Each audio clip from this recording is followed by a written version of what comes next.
This is Pick One, Pack One, everything you need to start your draft off right. Class is now in session. Please find your seats. I am one of your instructors, Paul, and I am here as always with my co-instructor, Professor Gavin McKay. How's it going, Gavin? Hey, Paul, how's it going? It is I going am great. ready to take some tests, fail some classes. I'm not skipping any classes here in Strixhaven. I'm so excited to go here and explore it for the first time. I was not really playing Magic when Strixhaven first debuted, and so this is very exciting for me to experience this in all of its glory. I mean, Magic School, where have we seen that before? I mean, seems like a really fun place to go and visit. Yeah, so we're doing a throwback. We're going back and revisiting a plane, which is sweet. I hope you're going to pay attention, Gavin. I hope our listeners are going to pay attention. There may or may not be a quiz at the end of the episode. So, Strixhaven, it is a magical school. It has 5 colleges. This is going to be, first and foremost, a Spells Matter format. And you're going to see that each of the colleges is going to interact with spells in a different way. It's got lots of cycles giving identity to each of the factions and each of the sets. And each of the factions is very neatly an archetype in the limited format, as we're going to see as we delve into it. I mean, when we're looking at these colleges, there's 5 schools. And so this is not a set that has, similar to Lorwyn having 5 archetypes. This set also only has 5 archetypes for the 5 schools. They are the enemy color pairs, which will come into play. But this is, again, another set this year that has only 5 archetypes. I believe in the last episode, you called out the fact that this set this year has not had any 10 archetype sets yet. And so far, that's been found to be true. Yeah, and I think that was to be expected going into this format. We knew from old Strixhaven that we were going to have 5 archetypes. I think in practice, a lot of our decks are going to be 3-color decks. You're going to be base one school, splash another school. So you'll be base Silverquill, which is white-black, with a little bit of Witherbloom, which is black-green, for example, or some other easy-to-build wedge type, whether it's Abzan or Jeskai or whatever, throwing out the 3 colors from Khans of Tarkir. So whether you're white, black, green, or red, white, blue, or whatever the case may be, you're going to most likely fall into a 3-color deck, unless you have a real reason to stay the course and be dedicated. But looking just at the set overall, I feel like one of the strengths of this set is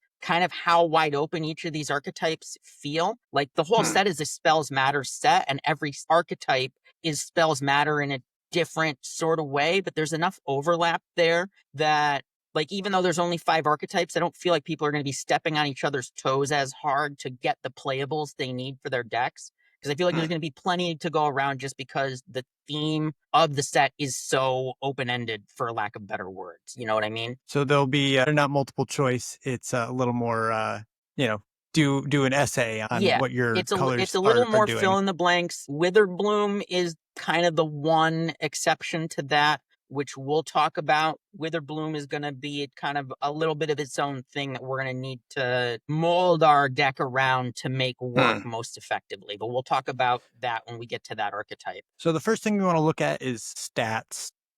So this is a larger set, certainly one that's larger than Teenage Mutant Ninja Turtles. So the total cards in the base set is 276.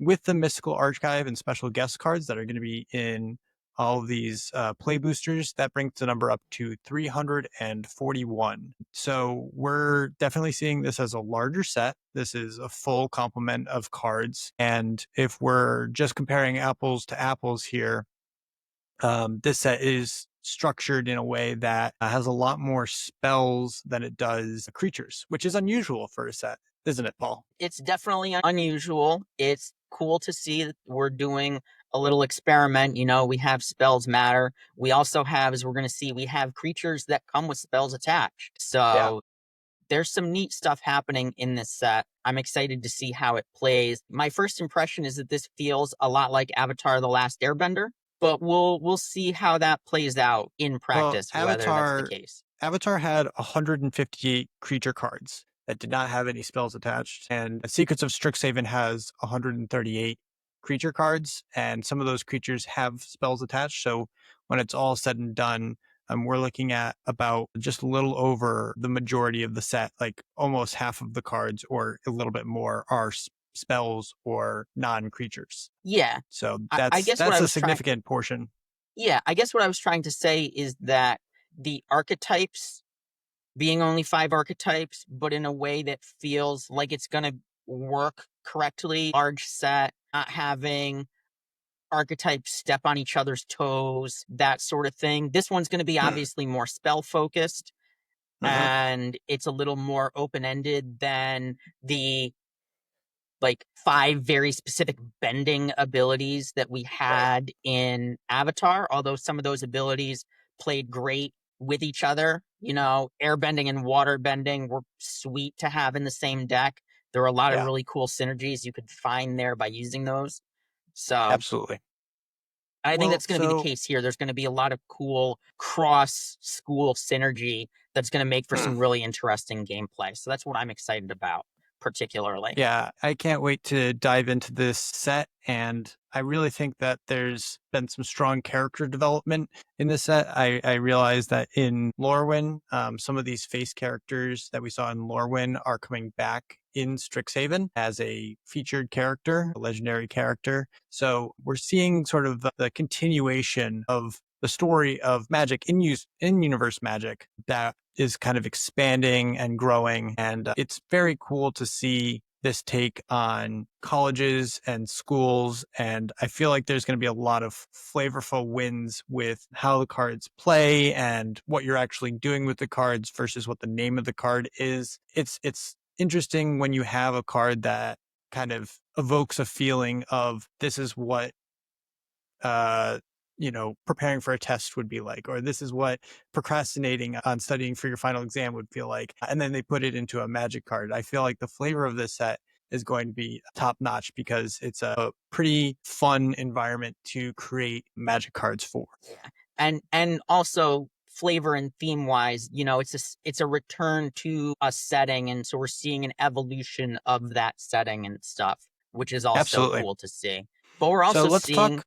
something that we've seen before, which is we're seeing the Mystical Archive return, Yeah, which structure wise for us playing limited, we're gonna have a slot in every booster pack be dedicated to the Mystical Archive. So we're going to have cool spells throwing back throughout Magic's history that yeah, the we're going to mystical see. archive is an interesting. It's like a special guest, and we've seen special guests now for dozens of sets, and it's one of those things where there can be some absurd bombs or just subtle nods to Magic's history, and of course, you get beautiful artwork that goes along with it. And certainly, these cards are some of the most sought after in terms of the art and the beauty of these cards. I know that you are a big cuber. I'm a big cuber when we put our cubes together, showcasing some of the art that's available and having a nice copy of, say, stock up or any of the more beautiful versions of the card.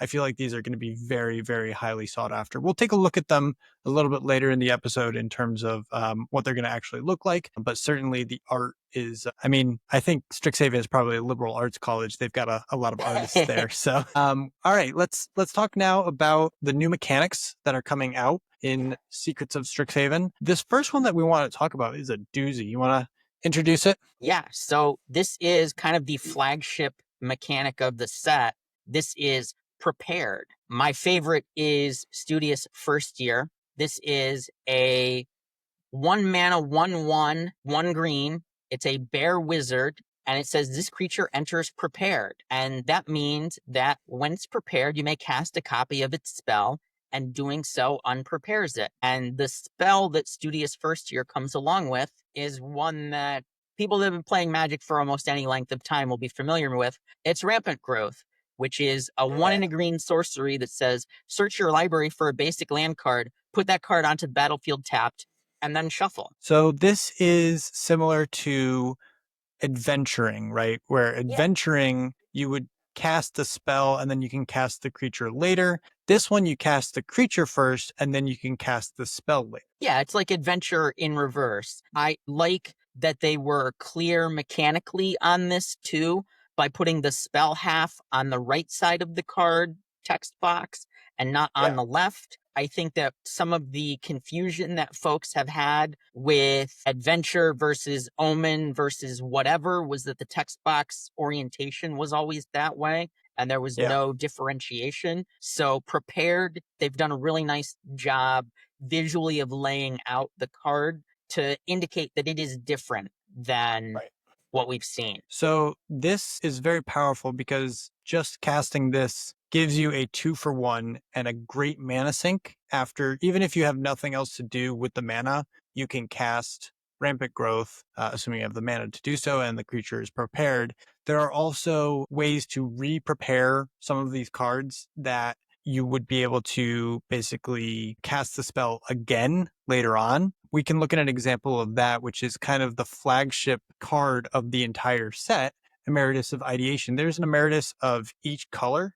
So there's a blue, green, red, black Emeritus. They all have a iconic magic card attached to them in this way. The Emeritus of Ideation is 3 blue, so 5 mana for creature, human, wizard, with flying and ward 2. The creature enters prepared, and whenever this creature attacks, you may exile 8 cards from your graveyard. If you do, it becomes prepared again.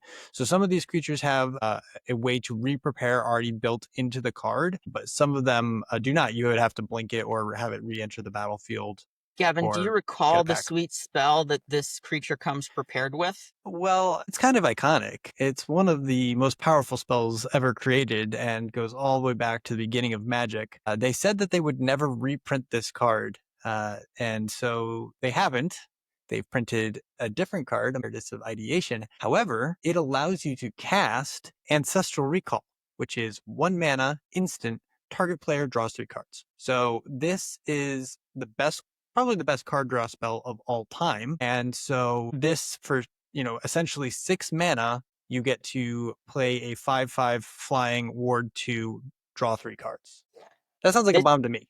this is sweet. I also like that the ability to reactivate it is reminiscent of Treasure Cruise, Uh-huh. which was the delve spell that was like Right. the delve spell equivalent to Ancestral. So I feel like there's a Yeah. lot of really cool little nuances here that longtime players will appreciate about kind I of the mean, design that they've worked out here. And I think honestly, all all of of the the Emerituses yeah. are pretty sweet. And they're I mean, casting classic spells like Regrowth, Lightning Bolt, Swords to Plowshares, Demonic Demonic Tutor. Tutor. Yeah, Yeah. so that is really cool. It's really fun to see. It gives you a lot of nostalgia while giving you something new and fun to toy around with at the same time. Absolutely. I mean, I would say that this part of Magic has always felt to me why I love Cube and why I love, that sort of idea of Cube is because you do get to play, or Vintage Cube anyway, you get to play with some of the most busted spells of all time. You get to play these incredibly powerful cards. And unless you play Vintage regularly, there's no format where you can really cast these spells. But now these cards will be going into Standard. These cards are going to be Standard playable. And so you will be able to cast Ancestral Recall in a Standard game. You will be able to cast Lightning Bolt in a Standard game, assuming, that everything is good. There's no bans or anything like that. It's very powerful. It's a very powerful thing to do. It's a lot of mana to get Emeritus of Ideation or some of the others out there. I mean, Emeritus of Conflict to me seems very interesting as well because it's 2 mana plus Lightning Bolt. So 3 mana for a 2/2 with first strike, and then you get Lightning Bolt attack. Yeah. The big note for these Emerituses is that some of them enter prepared and some of them do not. So you have to jump through hoops for certain ones to get them prepared. Emeritus of Conflict, for example, you need to have cast 3 spells to prepare it. Right. Yeah. This one doesn't enter prepared. If it entered prepared, that would be insane. Bananas, yeah. But I think Absolutely all of them are bananas. really solid. You're going to be really excited to open them in your pre-release pools. One of the things we didn't talk about in the overall structure of the set for those that are going to be attending pre-release at their friendly local game store is that you are going to get faction-specific pre-release kits. Every one of them is going to have a seeded pack. So instead of getting 6 packs of the set, you're going to get 5 randomized packs of the set, and you're going to get 1 seeded pack for whichever school you pick or you're assigned, depending on whether your local game store lets you choose your faction or distributes your faction randomly or not.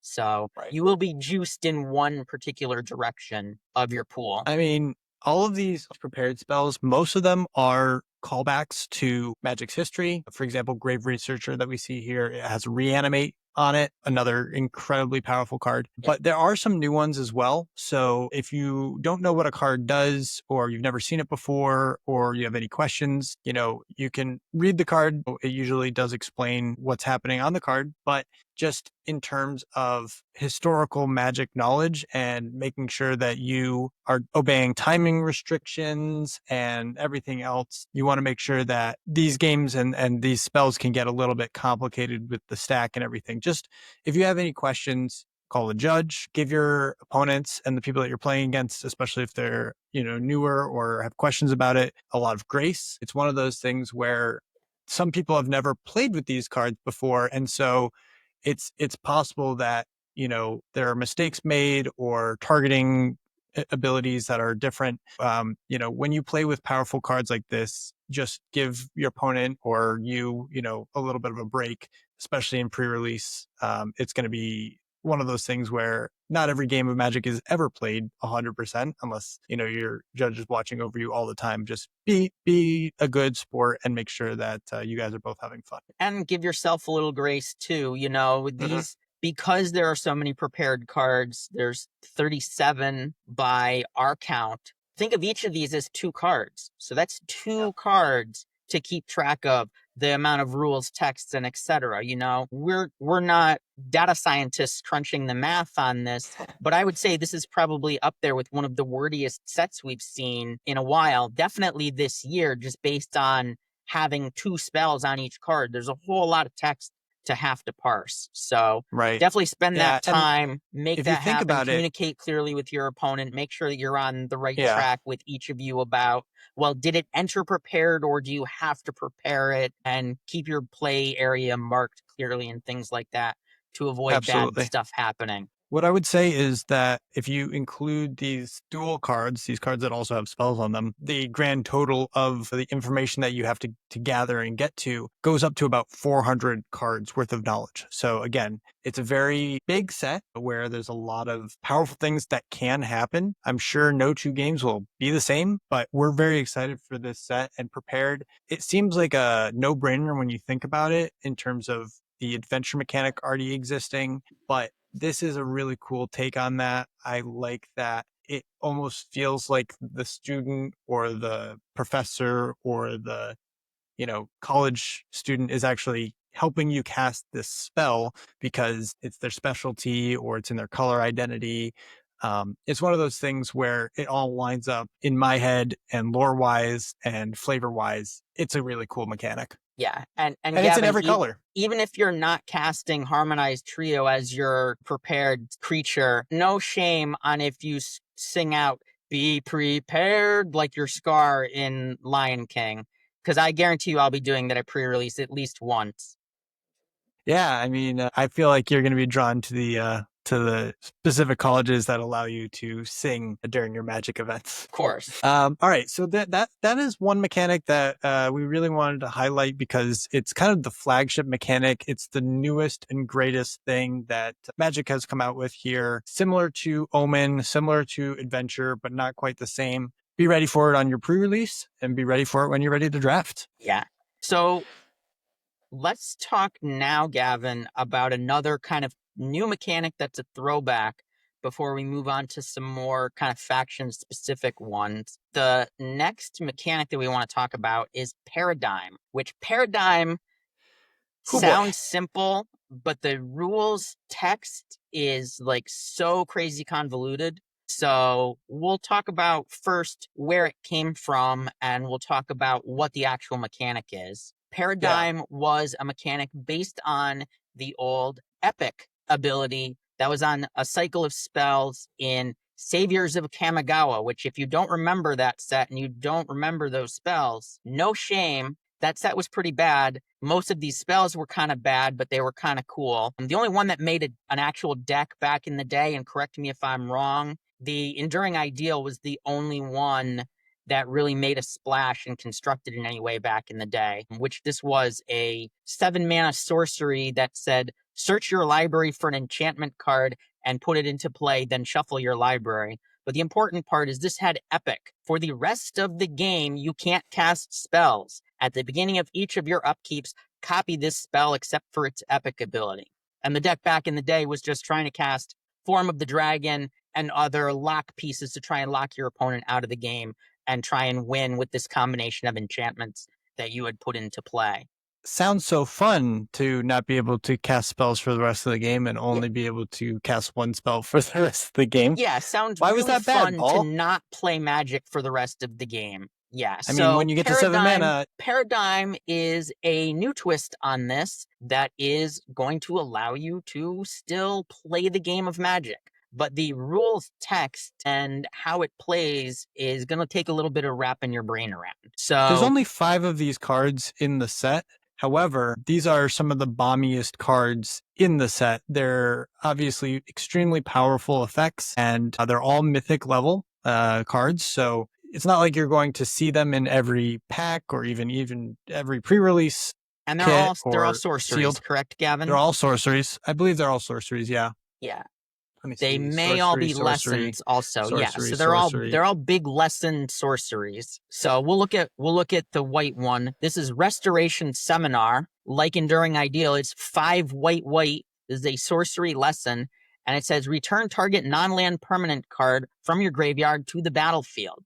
But then it has Paradigm, which says, then exile this spell. After you first resolve a spell with this name, you may cast a copy of it from exile without paying its mana cost at the beginning of each of your first main phases. So what that means is that you have to cast Restoration Seminar. It has to resolve. Once it's resolved, it will go to exile. And then at the beginning of each of your first main phases, there will be a trigger that will check, have you cast and resolved a copy of Restoration Seminar before? If you have, it will put a copy of itself on the stack and let you cast Restoration Seminar minus the Paradigm ability again.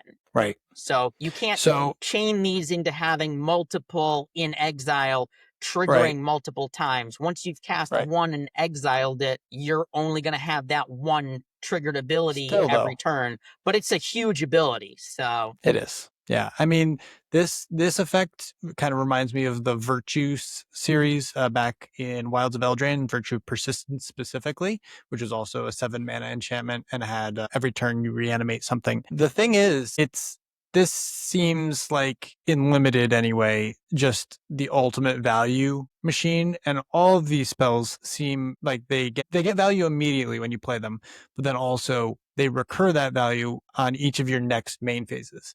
For example, this Echoing Symposium is 6 mana, and it creates a token that's a copy of target creature you control. So you start making an army of whatever your best creature is. This one is 5 mana, Decorum Dissertation. Target player draws 2 cards and loses 2 life. I mean, that's really good. I mean, getting to 5, 7, or in this case, 7 mana for Improvisation Capstone, which is 5 red. Exile cards from the top of your library until you exile cards with total mana value 4 or greater. You may cast any number of spells from among them without paying their mana costs. I mean, this just seems super broken if you can cheat this into play, for free or whatever. I could definitely see a deck in Standard or somewhere else that would play Omniscience and then just play every version of these, sorceries that have Paradigm. It just seems so powerful to be able to get basically what's essentially 7 mana worth of stuff every single turn. Well, just imagine casting the Improvised Capstone and hitting your other Paradigm spell that you had in your sealed deck. This reminds me of Atali. It definitely has Atali vibes to it. Atali's 7 mana, and you get until you hit a spell off of all of your opponent's decks. And so you could hit big or small. This guarantees that you're going to hit something big. Yeah, this also has what was the 4 mana Discover guy that was... Geological Appraiser? Yeah, this has I those remember that one. vibes too, but this is much bigger. Much bigger than Much, that. much bigger. So I mean, all these these are all paradigm busted. spells, really cool. Busted. You will see them in sealed, especially if you're playing against somebody else who is doing well. They will probably have This something like this up their sleeve in their deck. this makes me think that, ramp is going to be super important in this set, like getting ahead on mana and not stumbling on mana, because, with the way that the prepared spells are structured, as well as these paradigm spells, it does seem like this is going to be a pretty mana hungry set. At minimum, you're going to need 5, 6, 7 mana for some of these spells, which means that in addition to having ramp be super important, I also think that counter spells are probably going to be extremely valuable here, and knowing when to counter your opponent's spell is going to be very relevant as well. Knowing that your opponent is going to have prepared creatures and spells connected to those prepared creatures. Yeah, definitely a mana hungry format. I definitely agree. These are obviously the top end of that spectrum of what we're going to see, but very cool. It So is definitely. moving on to the next mechanic, let's talk about infusion. What is infusion, Gavin? So infusion is a new keyword. It's not a mechanic per se, but it's kind of a trigger mechanic to say, something has happened this turn. In this case, Keyword ability, the yeah. the keyword ability, yep, is that you've gained life this turn. So I'm going to look at Old Growth Educator as the example here. We may talk about him a little bit later as well. So Old Growth Educator is 2, a black and a green with vigilance and reach. And infusion says when this creature enters, put 2 1/1 counters on it if you gain life this turn. So you have to gain the life first, but infusion is the actual keyword that says you've gained life this turn. You will have infused your creature if you've done that. This is a green and black mechanic. You can see that all of the cards that care about infusion are green and black. There's a board wipe here, a Withering Curse, that says if you gain life this turn, destroy all creatures. It's 3 mana, 1 black, black. Otherwise, it says all creatures get -2/-2 until end of turn, which is a mini board wipe, which is pretty good as well. So Yeah, we'll be talking about very, infusion more when we get into the archetypes, because yeah, that's where yep, Witherbloom gets interesting compared to the other archetypes others. in the set. Yeah. But Let's. what is the next new This next mechanic one to is talk about? This is one of the kind ones of that a flavor we've seen before. I'm actually really excited for this one. It reminds me a lot of the Final Fantasy mechanic of caring about casting spells that cost, 4 or more. But this is Opus. And I think this is a nod to the card Magma Opus, or there's a few different cards that say Opus, but it's a keyword again. But this is basically just when you cast an instant or sorcery spell, something happens. And then if 5 or more mana was spent to cast the spell, another thing happens. So it cares about you casting spells in general, but then it also cares about the mana value of that spell. So if you get to 5 or more, that's going to be the sweet spot for Opus, because you're providing an additional value for casting a spell that has 5 or more mana value. So for example, this one here that I pulled up called Deluge Virtuoso, or Deluge. It's Deluge 2 and a blue Virtuoso. for 2/2. Yep. Creature, human, wizard. When this creature enters, tap target creature an opponent controls and put a stun counter on it. A really great rate. And then it also has this keyword Opus. Whenever you cast an instant or sorcery spell, this creature gets +1/+1 until end of turn. If 5 or more mana was spent to cast that spell, this creature gets +2/+2 until end of turn instead. So it cares about casting spells in general. You'll get a buff if you cast a spell. But if you cast a spell that's a big spell, or a spell that has more mana value, you get an even bigger buff. So this is the red and blue kind of archetype. This is in the Is It colors. In this case, it's not Is It. It's, wow, why am I? Prismari, excuse Prismari. me. Yeah, Prismari. Yep. And so we'll So talk about this more when we talk about that archetype can I just specifically. pause for a second, just Yeah. say how much I absolutely love the fact that they've keyworded the different colleges and said that these keywords are going to be kind of associated with those colleges. It makes it a very clear, especially because the set is so dense. If you're in, Witherbloom, you're going to be caring about infusion. If you're in is it or Prismari, you're going to be caring about this Opus mechanic. And that's true of all of the colleges. I just think it's a fantastic design piece and one that I don't know if we've seen such clarity in a set like this before. Or in a while anyway. I'm sure that the designers of the sets usually take these kinds of things into consideration and basically put certain mechanics in with certain color pairings I think the according bending to, mechanics flavor, from but Avatar is like the closest that's clearly pretty close. defined this is Mhm. here and exists here. Yeah, the difference here, I think, is just that this makes a lot of sense thematically, and I'm very excited to play with this one specifically because I always want a good set to have a spell slinger sub theme, and it's been a long time since there was a true spells matter. I think Final Fantasy might have been the last set that truly had a spells matter and maybe not creatures matter sub theme, and Well, so I Gavin, you're like gonna the have take a on this. whole format of spells matter to sink your teeth into soon. I love it. Yeah. So we'll go on to the next one, but that's Opus. You'll see it again on about 10 of these Prismari cards. Yeah. And now we're going to be all about snappy comebacks. The next mechanic is Repartee. It's on 12 cards. And this has a lot of vibes of Heroic from back in the day. So, Repartee is an ability we can see on something like Graduation Day. Graduation Day is an enchantment, it's 1 white mana. And it has Repartee. Whenever you cast an instant or sorcery spell that targets a creature, put a +1/+1 counter on target creature you control. So, Seems good. yeah, repartee is whenever you cast an instant or sorcery spell that targets a creature, you're going to do a something. But it has So, to target a creature. It's not your creature, it's a creature. Heroic cared mostly about targeting your own stuff. This yes, doesn't care what you target, just that you targeted a creature. yes. So you can't At target a least this planar or is target. this is an example. Let's look at another example also. Sure.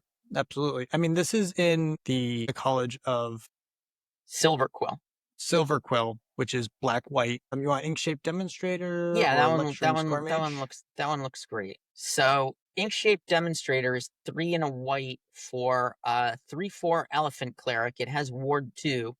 And it also has Repartee. Whenever you cast an instant or sorcery spell that targets a creature, this creature gets +1/+0 and gains lifelink until end of turn. This almost feels like Heroic for the other members of your team in a weird Mm, way. You know what I mean? So, hmm like, you can, instead of targeting the guy that has the ability, you can Yeah. target something else with your thing and buff both of them potentially. Yeah. Yeah. Or this one Absolutely. is open ending, allow you to fire removal spells at your opponent's things and buff your own thing. So I think there's a it's lot of cool interesting. play here. Yeah. I always find that, for me anyway, that Spells Matters decks and Heroic decks are typically Boros, but I like the change here with Repartee because it rewards you for casting removal spells, which is something that Black is very good at. This, I think, is going to be excellent. It's just paying you off for stuff that the color already wants to be doing. You're already going to be wanting to cast removal spells on your opponent's creatures. You're already going to be wanting to push through damage or target your opponent's stuff. This just pays you off for doing that. And it's basically free. It's basically, you're already going to be doing these things. It's free to just get this additional bonus. And so that rocks. That really rocks. Yeah. And I think as we start exploring the different colleges and then talking about how the colleges overlap with one another, we're going to see Repartee being really sweet, pairing up with Lorehold, for example, and really showing what you can do with these mechanics. Those are all the new mechanics though. There are two returning mechanics that we definitely wanted to cover as well. And these are also pretty close to a specific color or within a specific archetype or color. So the other returning mechanic that we're seeing on about 10 cards is flashback. And now this is an interesting take on flashback because typically red white doesn't really care as much about the graveyard. Graveyard stuff is usually black or green, but in having flashback, Boros or Lorehold could have this additional resource that you're being aggressive with because these colors are more aggressive, right? And flashback is basically just a ability to cast out of your graveyard. So I'll look at this one, this card called Daydream. It's 1 white for a sorcery. It says exile target creature you control, then return it to the battlefield under its owner's control with a +1/+1 counter on it. I think that there might be a mechanic that rewards you for essentially blinking your creature or returning your creature to the battlefield called Prepared that we talked about if you earlier. weren't prepared before, you will be after your Daydream is over. Absolutely. And the flashback on it is 2 and a white. So it says you can cast this card from your graveyard for its flashback cost, then exile it. So you basically get to cast the spell twice. The flashback cost is a little bit more because you're casting it from a place that's not your hand or is already in the graveyard. But basically, when you have flashback, you don't feel bad about your cards going to the graveyard. You Nope. or So don't feel as bad. self-mill, intentionally Self-mill. discarding things, you're going to be a-okay with that, which this seems like what Lorehold is all about. They're all about putting cool things in the graveyard and then getting them back. It's interesting to note that we're seeing flashback only existing within one archetype within one color pair, because typically flashback is sort of an evergreen spread out on all the colors. Every color gets to do their own riff on how they would flash back a spell. So it's interesting seeing it confined strictly to one color pair in this format. And like I said, it's very interesting because it's not usually red and white that cares about the graveyard. It's usually like green and black. So some very cool cards in here. They're all pretty cheap for the most part, I would say as well. At least the front half is, or the non-flashback half is pretty cheap. 1 mana, I think 3 mana is like the most. Yeah, this Antiquities on the Loose is 3 mana. Yeah. So the flashback is pretty big on that one, though. It's like it 6 is. mana. The flashback is always usually going to be bigger on the card, although not always. For example, this Practice Offense, it rewards you with a discount if it's in the graveyard already. So it's 3 mana initially, and then 2 mana afterwards. So I'll just read this one because this one looks really sweet. It's a rare Practice Offense. So 2 and a white for sorcery. Put a 1/1 counter on each creature target player controls. Target creature gains your choice of Double Strike or Lifelink until end of turn. I mean, flashing that back after you've built up a board seems very good. Yes, absolutely. There's also the card flashback, which is 1 red mana. This one doesn't actually have flashback, but it grants flashback to an instance or sorcery card in your graveyard. The flashback cost is equal to its mana cost. So technically, if you have access to red mana, you would have access to flashing back pretty much all of your spells. So whatever your best spell is, you would be able to cast it twice. Yeah, I really like that. That's a really sweet card that they've put flashback on a card. Literally, they've made flashback the ability, a card that you can cast. So that's I can't believe they hadn't done it really cool before. to see that. Yeah, definitely. Okay, so that's flashback again in the Lorehold colors. Okay, so our next archetype, not our next archetype, our next ability that is new is one called Increment.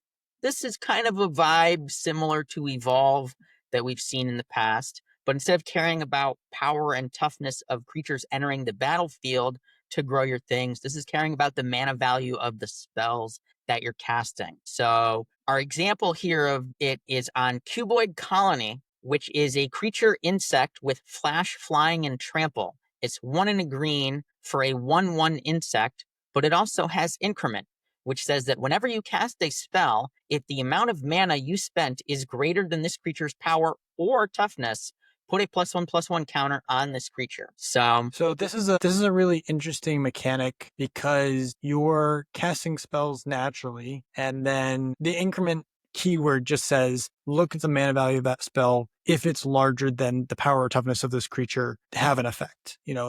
But that's a very blue-green thing to be doing. And as we'll see when we get to talking about the archetypes, Increment is pretty much confined to one archetype, which is the Yeah, Quandrix school. there's only 9 cards with Increment on it, and they're all creature cards. It's Yep. a far cry from the other archetypes that care about spells specifically. This cares about spells, but in a different way in terms of growing your creatures. Again, a lot of these creatures may be a little bit understated. 1/1s, 1/4s, 1/1s, 0/2s, but that's intentional. That's so that Yeah. you can get the value of that increment after the fact. They will grow. The last one we want to talk about is Converge. You want to take this one, Paul? Yeah, Converge is a mechanic that really cares about the colors that you're pumping into your spells. You're primarily seeing it in red and green. There's also a black one, but it's most notable on a series of colorless cards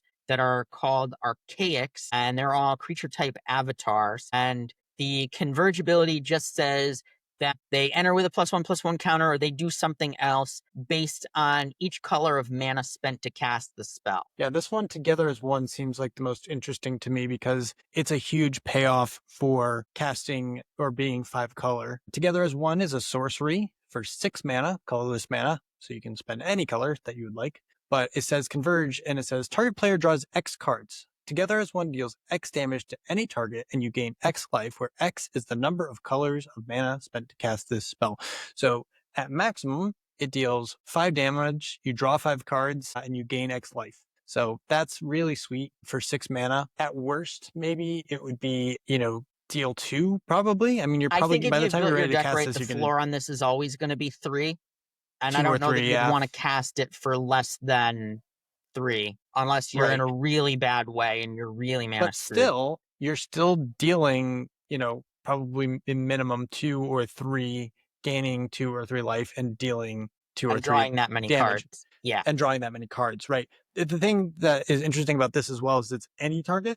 So you can go face with this if you'd like. But again, this is not on a ton of cards. This Converge, it's only on 9 cards. And the mana cost on all of these, I mean, the lowest mana cost is possibly 2, but you probably want to be casting it for a little bit more than 2. Yeah, you're It's probably actually, not casting that Wild hybrid. Growth Archaic for green, but you Yeah, can.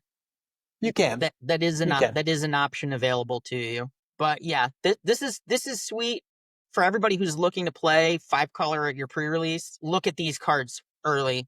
Figure out if you can. Figure out what your mana looks like. You're definitely going to love them if you can. I think these will be really sweet and sealed because sealed, you're usually just trying to play your best cards and you may have a little bit of a funky mana base. You may want to play all of your dual lands or off color lands or things like that specifically for this mechanic if you get some of these cards. So just be on the lookout for that. Again, these are all avatars as well. So pretty sweet. The art on some of these are freaking awesome. I like that they all have, 5 or 6 hands or 7 hands or, this Yeah, kind of reminds me of the Eldrazi. they're definitely reminiscent of the Eldrazi. I like this mechanic. This is something I'm gonna love to do. It's gonna be the saddest day at my pre-release if I don't get to do this. But that I goes out to mean, all the Converge metal band fans out there. If you picked again, that just up. another reason for you to sing at pre-release, Oh yeah, I think I will get kicked out of my LGS though if I'm singing Converge songs at pre-release. Well, I mean, as long as you can sing it with your whole body. Oh, All always. right, so that is the mechanics for this set. So far, I mean, I'm seeing trends of this is going to be a set that cares a lot about large spells, large creatures, things that are larger than life. This seems to me like a set where you don't want to stumble on mana. You want to really get your mana base very solid and strong. I don't know if it's one where you would, by default play 18 lands, but by the end of it, I wouldn't be surprised if that may be sort of the wisdom, because if you miss a land drop on 4 and you're playing a deck that cares about casting spells that are mana value 5 or more, hitting that 5th land might be the most important land in the game, Yeah, I can definitely see instead an of 1 to argument 2 or 2 to for 3. 18 lands. I definitely feel like this is going to be a long game format. So especially at pre-release, be mindful of the clock and try and play as quickly as possible without rushing. All right, let's talk about the archetypes. Yeah. So we have 5 archetypes, like we've said. Each one represents a school of magic. Just running down each of the names of them and the color pairs before we delve into them. We have Silverquill, which is white-black. Prismari, which is blue-red. Witherbloom, which is black-green. Lorehold, which is red-white. And Quandrix, which is green-blue. Makes sense to me. Yeah. So our first archetype is going to be Silverquill with repartee aggro. You know, with Silverquill, you're basically trying to get rewarded for casting targeted spells while you attack. So it's aggro, but it's also, you know, paying you off again for casting spells that target creatures, you know? Yeah, Targeting your cast opponent spells that doesn't target trigger it. creatures. Yeah. If you want to be in an archetype that casts pump spells, this is the archetype to be in, you know? So that'll be sweet. If you want to fire off your removal spells, this is one to do it. For Prismari, for Silverquill, we brought out 2 of these. They're both uncommons. One's the legendary and one's the non-legendary creatures here. Yep. And we're going to go over both of them. To note, Gavin, each of these archetypes is going to have a legendary creature that has a prepared spell attached to it, or is a creature or spell that fits the archetype that we're looking at. So there are going to be two cards that are going to be indicative. So Abigail Poet Laureate is a white and a black legendary bird bard. Say that 10 times fast. It has flying, and whenever you cast a creature spell, Abigail becomes prepared. It has attached to it a heroic stanza, which is 1 and either a white or a black. For sorcery, that says put a 1/1 counter on target creature. It can target itself. So you can put the counters on itself and then cast another creature spell, and then it becomes prepared again. You can't be over prepared. You know, you're either prepared or you're not. So if you cast a creature spell when it's already prepared, it's not going to stack. But this is a pretty sweet ability to kind of have as a mana sink. You're just basically making your creatures bigger over time, and it can target itself. So if you're doing repartee, or you have that repartee keyword on your creatures, this can cast a spell that targets that. Yep. So growing your things, triggering repartee, and making threats bigger is sweet. Yeah. This other one is Snooping Page, which is also 1, a white and a black for a creature human cleric, and that has repartee. Whenever you cast an instant or sorcery spell that targets a creature, this creature can't be blocked this turn. Whenever this creature deals combat damage to a player, you draw a card and lose 1 life. Paul, that seems really ridiculous to me. That seems like you combine these 2 together and you've got your peanut butter and your jelly. You cast creatures, you grow this thing, you make it unblockable with its spell, and you just keep hitting them and drawing more cards and playing more creatures and making your things bigger. And eventually it's basically a 2-card engine. Yeah, exactly. I really like this a lot. This is a really cool kind of 2-card combo just on its surface for 6 or 8 mana in total that you pay in, you know, installments. But basically, you know, this color combination, it's really going to care a lot about that repartee. Most of the creatures and things have a repartee on them. And so casting instants or sorceries that target your stuff or your opponent's stuff, is there any chance that you would want to heroic stanza on an opponent's creature to trigger the Snooping Page to get through? I mean, obviously you could target Snooping Page and do that as well, but there may be some instances where you would want to target your opponent's stuff to trigger the repartee and maybe not itself, you know, unless it's a positive benefit.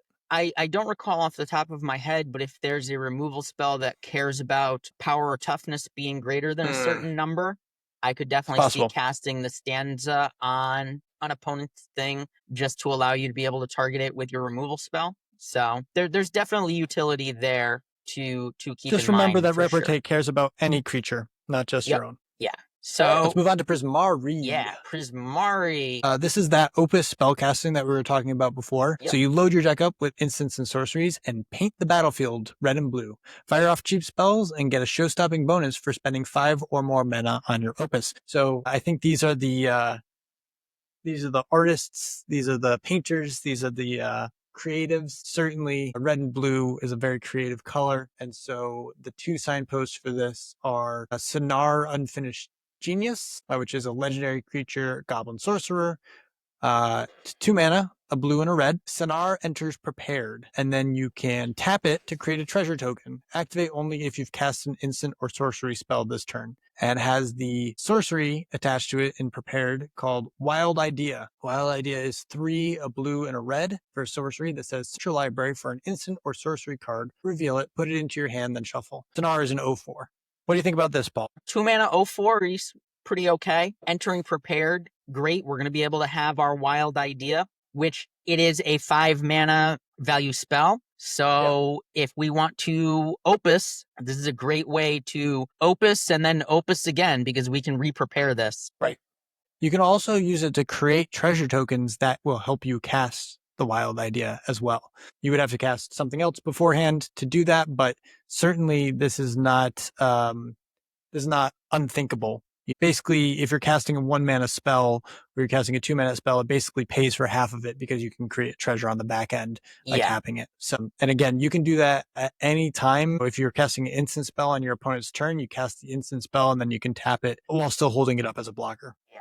The and other it Prismari pairs card with a friend. It does. Spectacular Sky Whale. That's 2, a red and a blue for a creature elemental whale. All these whales have flying, so that's kind of interesting. It's a flying whale, and it has that Opus ability that says whenever you cast an instant or sorcery spell, this creature gets +3/+0 until end of turn. If 5 or more mana was spent to cast that spell, put 3 1/1 counters on this creature instead. And beautiful art, just have to say that. It's a 1/4. This is a super cool card. It's an aggro card, but if you're leaning into Prismari casting big spells, the turn after you play this, you can essentially have a 4/7. Yeah.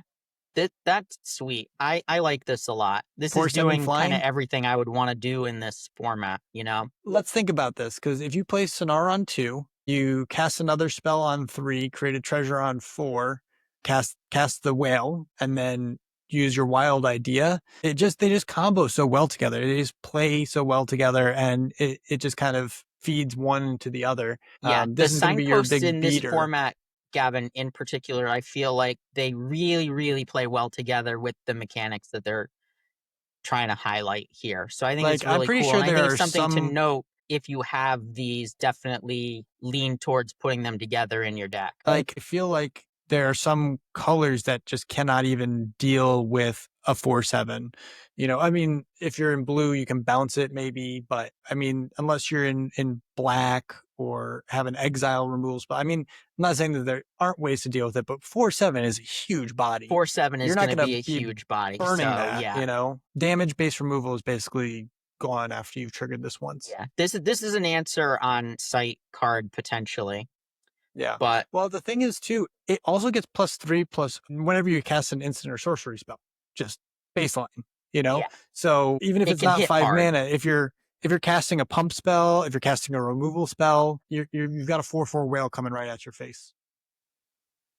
All right, let's talk about the next one. So the next one is Witherbloom, and the theme is kind of life gain and swarming. So it's building up a big battlefield of creatures, namely pests in particular. So the pest tokens, we're going to see a new riff on pest tokens here than what we've seen in the past, and gaining life. Witherbloom, I think, is actually going to be one of the more interesting archetypes, only because they're not on the surface caring about casting spells per se.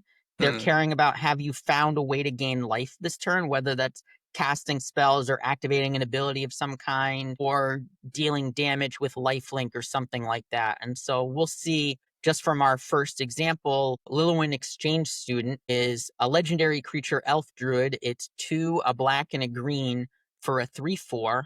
And Lillywin enters prepared and comes with the spell Pest Friend. It also has the ability to prepare itself by exiling a creature card from your graveyard. So you can repeatedly prepare Luluin by doing this. And Pest Only Friend as a sorcery, is but yeah. sorcery. It's 1 mana. It's black or green. create a 1/1 black and green pest creature token with whenever this token attacks, you gain 1 life. So this is a way for you to make bodies that will allow you to continue gaining life each turn and trigger all of your things that are going to care about life gain with that ability. It's interesting because these pests are a little bit different than pests that we've seen in the past. Yeah, they're not dying to gain you the life. They're attacking to gain the life. But yeah, attacking your 1/1 into their 2/2 is also dying to gain life. And then infusion is the mechanic that we talked about. We talked about Old Growth Educator before, and it just, when this particular thing enters, put 2 +1/+1 counters on it if you gain life this turn. So these are really good to play post combat if you have some pests. Like sacrificing your 1/1 even into a bad attack is worth it if you get a 4 mana 6/6. So Old Growth Educator has 2, a black and a green for a 4/4 with vigilance and reach. Already very good stats for the mana. Vigilance and reach, very, very applicable keywords. And then, when it enters, you can make it a 6/6 if you've gained life. It's important to note from the release notes that infusion is going to check both at the start and end. So it's going to trigger either way and ask, did you gain life this turn? So if you have a way to gain life when the creature enters the battlefield with like a Soul Sisters type effect, you will still get to infuse this because it will see that you have gained life from it entering the battlefield, which is very It'll see its own effect. Yeah, that's a very cool effect. Again, it's not necessarily caring about spells, but it does care about life gain. And life is a resource, and it's always better to have more life than your opponent.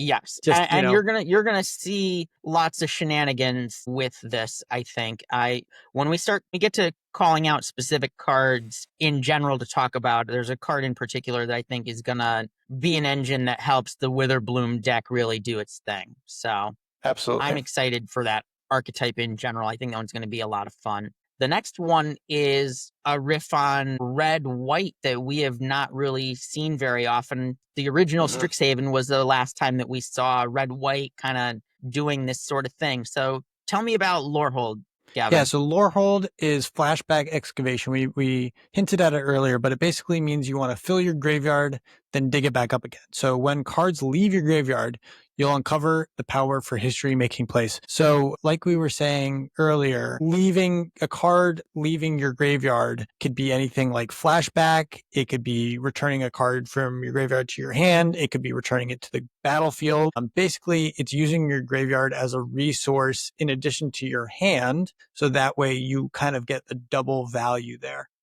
Yeah. Let's look at the uncommons here. Cure History buff, which is a red and a white for a 2/3 legendary creature vampire cleric. Whenever one or more cards leave your graveyard, Cure becomes prepared. And the sorcery that's attached to his card is Pack-a-Punch, which is 1, a red and a white for a sorcery. It says mill a card. Put 2 1/1 counters on target creature. It gains trample until end of turn. So that's pretty powerful, right, Paul? It literally packs a punch that is gonna buff a thing and make it hit hard. The fact that you're gonna have a repeatable way to give trample in your aggro deck is really sweet. Yeah, and the other thing is, this one doesn't come prepared. You have to prepare it. So it won't actually be able to pack a punch until you've already done the thing that red-white wants to be doing, which is taking stuff out of the graveyard. Lorehold will need to do its homework in order to be prepared for sure. So the payoff for this is Molten Note, which is a sorcery. It's X, a red and a white for a sorcery. Molten Note deals damage to target creature equal to the amount of mana spent to cast this spell. Untap all creatures you control. It also has flashback for 6, a red and a white. So it's interesting that this card is worded this way because it deals damage to target creature equal to the amount of mana spent to cast this spell. So it includes the red and the white. Baseline is 2, right? You could cast this for 2 and it would deal 2 damage, negating the X. But it scales very well because it's including its mana cost of 2 baked into the the cost of the spell. And then it untaps all the creatures you control. So you can swing all out and then if you wanted to, if you were already attacking, you're finished with combat, you cast this sorcery, all of your stuff is now back up on defense. So it's one of those spells where, if you've got tapping activated abilities that you can activate multiple times in a turn, if there's some other things that you would be looking to make sure that you have defenses back. I don't necessarily see this as a graveyard card necessarily. I mean, eight mana is a lot. Flashback is it's a lot, but it still does enable the synergy. It's just you're not going to be using this card specifically to trigger, the other to trigger Curel until much later in the game. Just casting it for X equals 0 and shocking something, dealing 2 damage to it, and untapping your team, like that's potentially a sweet play in the right situation. So the utility of the card based on the board state is pretty sweet. So I do like that. Yeah. All right, so that is Lorehold. You want to talk about the last one, Quandrix, which I think has the coolest name? Yeah, Quandrix is all about incremental value. And so we're going to grow creatures. And the way we're going to grow creatures, Gavin, is with the ability we were talking about earlier. Let's pull those bad boys up. So we have Fractal Tender. It's 3, a green and a blue for an elf wizard creature. It's a 3/3, and it has Increment. Whenever you cast a spell... It also has Ward 2. What's that? It also has Ward 2. It does indeed have Ward 2. So that will make it harder to deal with for sure. If its Increment ability alone doesn't make it hard to deal with. Whenever you cast a spell, if the amount of mana to cast it is greater than this creature's power or toughness, put a +1/+1 counter on this creature. And then at the beginning of each end step, if you put a counter on this creature this turn, create a 0/0 green and blue fractal creature token and put 3 +1/+1 counters on it. That's awesome. This is Fractal Tender. The ability to be growing itself and adding new bodies to the board is pretty sweet. So I'm excited for that. It's kind of doing the Quandrix, Simic sort of grow your weird monsters and throw them at your opponent type thing. And absolutely. I mean, just generating free value, whenever you cast a spell that's greater than 3. So if you're casting a 4-drop or a 5-drop, spell, you just get a free 3/3 with it. Pretty sweet. Crazy. And then we have Tam, right? You want to take Tam? Yeah, Tam Observant Sequencer is our legendary signpost that pairs with it. It is 2, a green and a blue for a legendary creature, Gorgon Wizard, and it has landfall. Whenever a land you control enters, Tam becomes prepared, which is pretty sweet. And Tam comes with a spell, Deep Sight, green and a blue for a sorcery. You draw a card and gain 1 life. That's really cool. Yeah, the synergy between these two cards is less good than the synergy in some of the other pairings that we've seen. Yeah. But I think that both of them are still doing what you want to be doing in this archetype. So even though there's not like a direct A + B = awesome, there's still just like good value here to have. Yeah.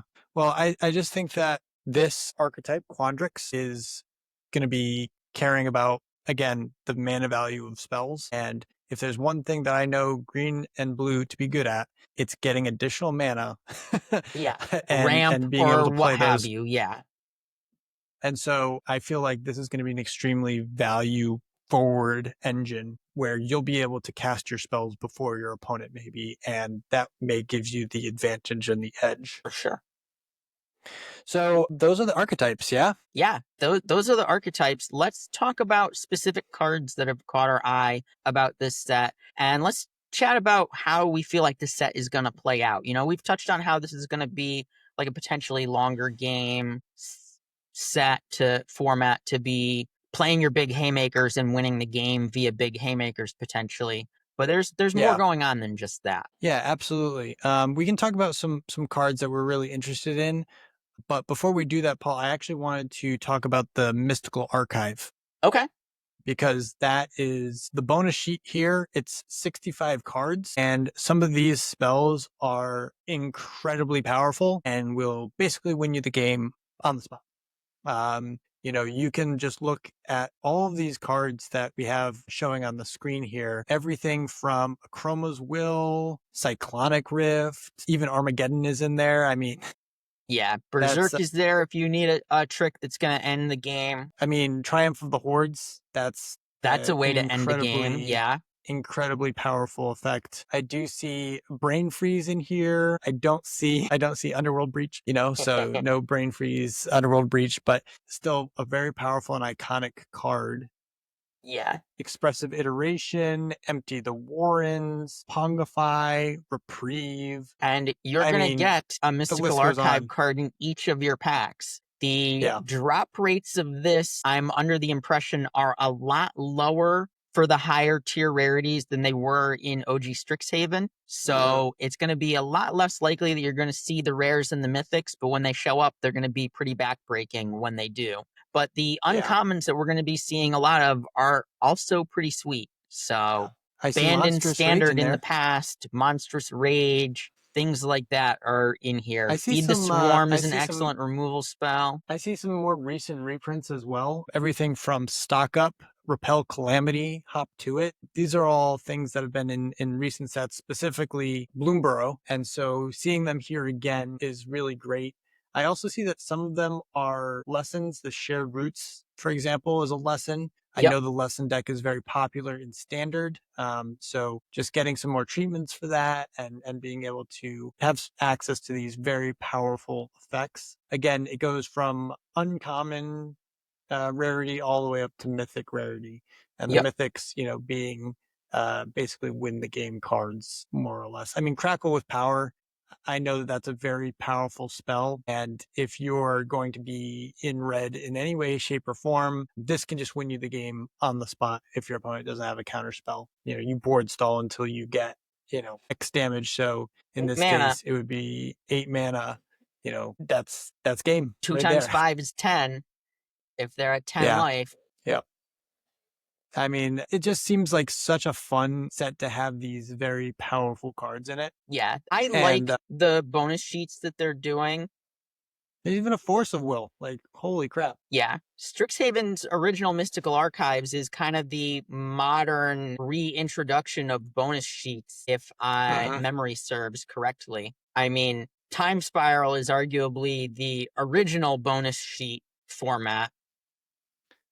I If mean, history and my boomer brain are remembering Magic correctly. Daze is in here as well. Like, that's a free counterspell, So, like, Force of Will is a free counterspell as well. Be on the lookout for these cards specifically. They So will change a game on a dime. Gavin, you open Force of Will in your pre-release pool. Are you playing Force of Will in your deck? Absolutely. Yeah. Done. Absolutely. If I'm in blue, I'm playing it. It seems like free counter spells can be really good here, especially because there are so many insanely powerful spells that you may need to counter. I feel like Force of Will be really good here. You may never be casting it for 5 mana. You may only be casting it for, exile a blue card from your hand rather than paying the mana cost. But it's one of those things where format specifically, I think Force of Will is absolutely good here. Yeah, I think this format is an exception that I would want Force of Will in because there are so many big mana haymakers for opponents to cast.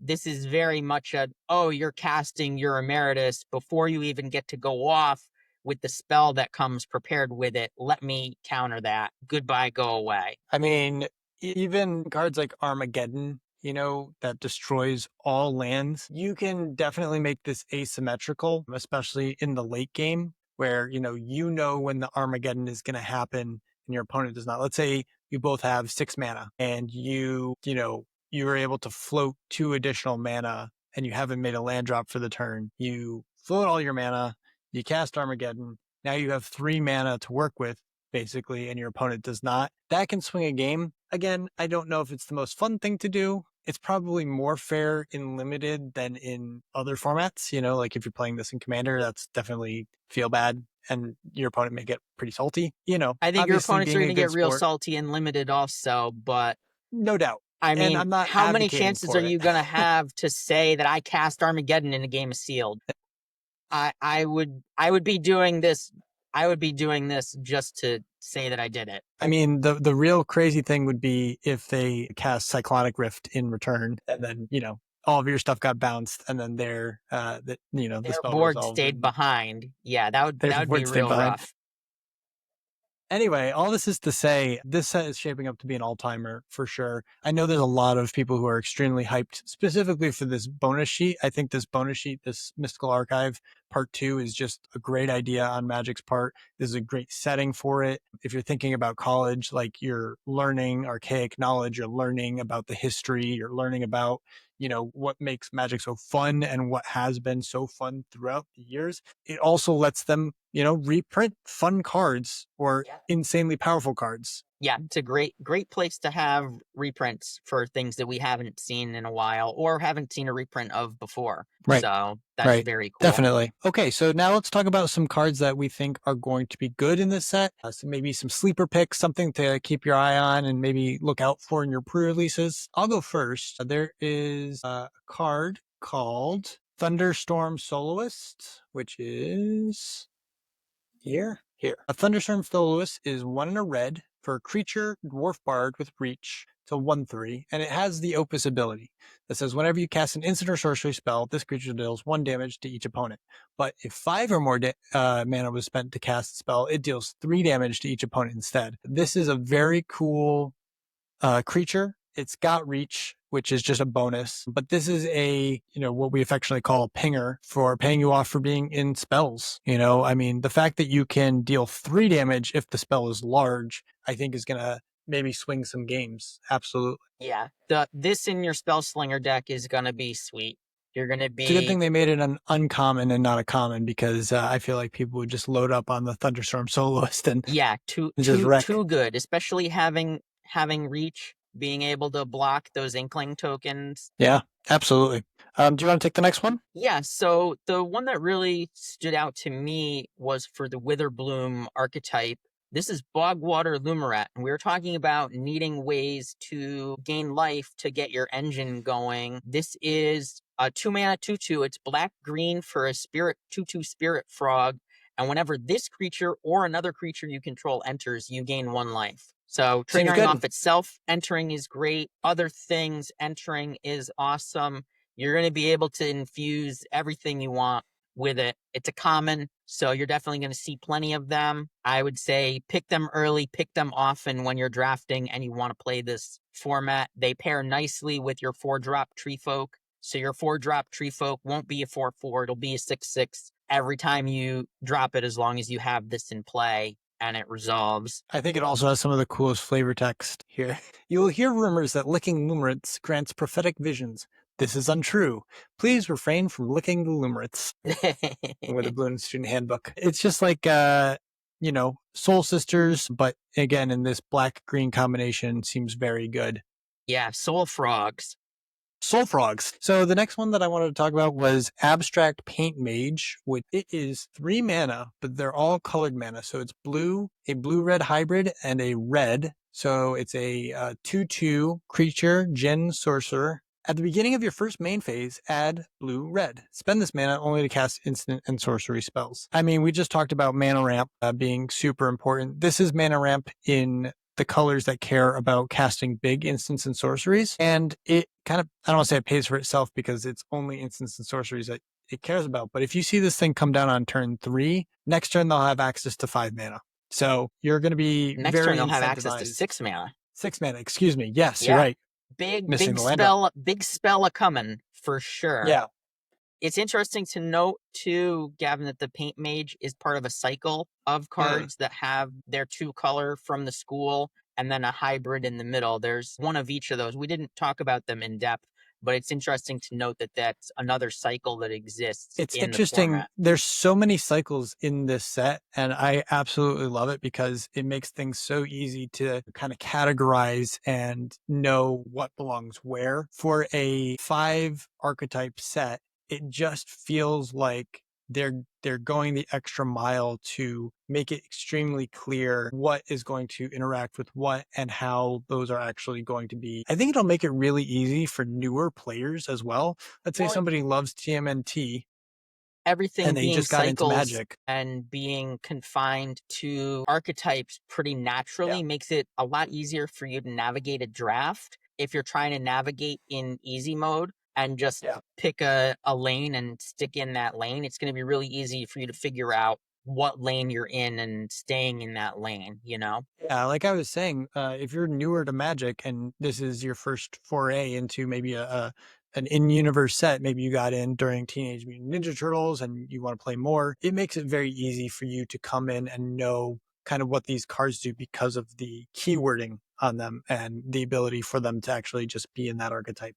Um, you know, time will tell if this is going to be an all-time set, but it looks like it's shaping up to be one of the more powerful sets that we've seen in the last few years. Yeah. Absolutely. Gavin, are there any other individual cards that stick out to you that you had bookmarked? I had one other one, which was a common. It's Expressive Fire Dancer. It's 1 in a red for creature, human, sorcerer. It's a 2/2, and it says whenever you cast an instant or sorcery spell, this creature gets +1/+1 till end of turn. If 5 or more mana was spent to cast this spell, that creature also gains double strike until end of turn. So it gets +1/+1 and gets double strike if you cast a 5 mana spell. It just seems like a really good payoff for being aggressive with your spells and the 5 mana matter spells. And I could definitely see this being pretty hard to block. You're not really going to want to put anything in front of this creature, if you can avoid it, if it's got +1/+1 and double strike. Yeah, if they have 5 open mana up, you're going to think twice about whether you want to block Blocking it this or not. regularly. Yeah. Absolutely. Yeah. That's the other thing. It makes combat interesting. If your opponent's swinging their 2/2 into your 3/3, you gotta at minimum probably think there might be a trade, and then at worst, you're maybe getting a loss of a double striker, whatever, plus the 5 mana worth of spell that you're casting. So those are the ones that I really called out. Again, I'm a sucker for blue red, so I really want to see blue red do well, and I've been really excited to see a set like this that has these types of archetypes because it seems pretty cool to do it. Definitely. Before we close out, let's talk really quickly about the lands in this set and about how our fixing is going to play out. We did mention earlier our 1-drop bear that has rampant growth to ramp out and fix for basic lands, but we do have a couple of cycles of enemy colored lands here. There's a common cycle that also have the ability to pay 2 and 1 of each color of your school and tap to scry, which are similar Something like to Titan's the Grave. campuses, or survey, not scry, I should say, which I believe is similar to the campuses that we saw in OG Strixhaven. And then we also have the rare slow lands that we saw from Innistrad, Midnight Hunt, and possibly Crimson Vow also. I forget whether it was spread out in one or both of those. It basically enters tapped unless you have 2 or more other lands. So Yeah. early game, it comes in tapped, but late game, you get a dual land for free, basically. Fixing looks like it's going to be pretty good. Medium speed format potentially, so you don't feel bad about playing your rare lands tapped early. Only the most aggressive decks are going to run you over, like the very streamlined Lorehold or Silverquill aggro decks are really going to get you. Yep. So I feel like this is a format. I probably say this about every format, Gavin, but I feel like this is a format that's going to be all about being greedy. So I like those kinds of formats. So I'm looking forward to it. Another cycle that we have that's very cool are the charms. There is a charm instant for each of the different schools. Gavin, do you want to go over each of them, or do you just want to gloss over them real quick? I mean, we don't need to go over them in depth. Just know that each school has a charm. They are all instants. They are all 2 mana of that school's colors, and they all do kind of something similar to what the school is trying to do. Yeah. The only one that They're I would all say, modal. yeah, they're all modal. So you get to choose one, but basically the fact that it has so much variability built into it means that you're able to kind of pick and choose which of these abilities works best for the situation. And because it's instant speed, you can be very reactive with it. Certainly some schools will be able to utilize it maybe a little bit better than the others, but certainly they're all powerful spells. They're all uncommons. So just be on the lookout for it. Again, it's another cycle that we've seen here. Invasion is another format from way back in the day that has a good amount of cycles in it too. All the OG Ravnica block sets had a bunch of cycles. Cycles are just a good mechanical design, I think. They make it very easy for you to parse what's going on in a set and in a format, and they make it easier to navigate your deck building and your drafting experience when you're playing limited. So I'm a big fan of cycles. Always very happy to see when they're doing full cycles in format. One cycle that's missing from this format, however, is land cyclers. Yes. So yes, that's one thing that we don't have in these. And I think the reason that they don't have land cyclers is because it would be too busted. Yeah. So we hope that you have been taking notes. There will be a quiz. Be ready for that. The quiz is go 3-0 at your pre-release. Yes. Yes. Go 3-0 at your pre-release. Let us know Have some how fun. you did. And before we take off, Gavin, where can we be found? Well, you know, we can be found on Spotify, on YouTube. I believe we are on Blue Sky as well. Instagram. All of them are at Pick One Pack One Pod. That's PICK and then the number 1. And so you want to find us there. Tell us how your pre-releases went. Tell us what worked, what didn't work, how you think the set is. If you're excited for more in-universe sets. Yeah. I mean, after this, there's 2 non-magic sets from Marvel and then The Hobbit as well as Star Trek later on in the year with Reality Fracture somewhere in between there. So, I mean, this is going to be, one of those sets where my prediction is that we're going to be looking back on it at the end of the year and saying, wow, what a great set. This was, a incredible environment to play, draft, do sealed, play with your friends. I think it's going to be an all-timer for sure. So this is the homework assignment for everybody who's listening. If you've gotten this far, please like and subscribe. Leave a comment. Tell us your thoughts on this format. Tell us what archetype, what school you are, and what you want to play at your pre-release. And let us know how you did. Let us know if this was helpful. Let us know if there's other things you want to hear and see. And let's bookmark long-term coming back and revisiting